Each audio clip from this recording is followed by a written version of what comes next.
Welcome back everyone, Meanpooh here, and today I have the game Microsoft Flight Simulator. This is running on the Acer Nitro 5 with the i5-12500H and 3050 Ti.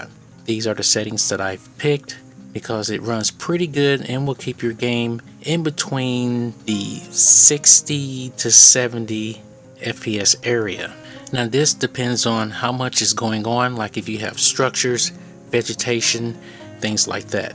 You could turn those settings down, but if you do, then the game might not look as appealing as you might want it to. Now as you watch the video, you'll probably see, matter of fact it's not probably, you will see the temperature spike to about 91, and it is just briefly and then it comes back down. I'm running the machine on maximum performance, so that could be a reason for that. I'm hoping that I'm not going to have to repaste just this quick.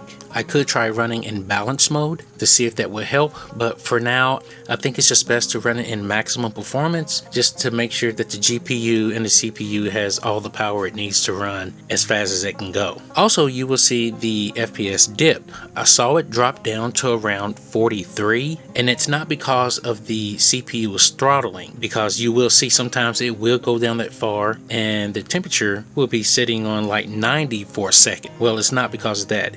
Some areas, like I said before, depending on the structures and vegetation and buildings, you have to take that into consideration of the rendering. Now this is only a 4GB card, so it doesn't have a lot of memory to do all that really fast, so it really doesn't have a choice but to drop the frames down because it can't go fast enough. But other than that, if you can get over the dips from time to time, and it's only in crowded areas such as cities, nothing in the county or nothing like in a desert or anything.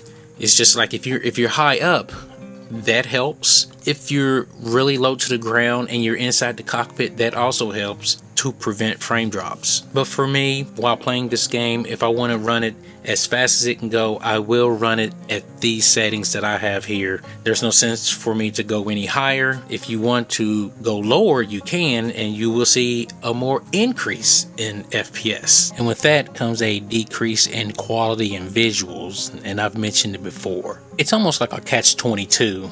Do you want to run high visuals with low PS, or do you want to have high FPS and lower visual? There's still some machines out there that can hardly run this game at a steady 60 FPS with all the graphical settings turned up. Taking that into consideration, I think the machine, the Nitro 5 with the 3050 Ti, runs it pretty well. Well, that's all I have. Thanks for watching, and I'll see you in the next one.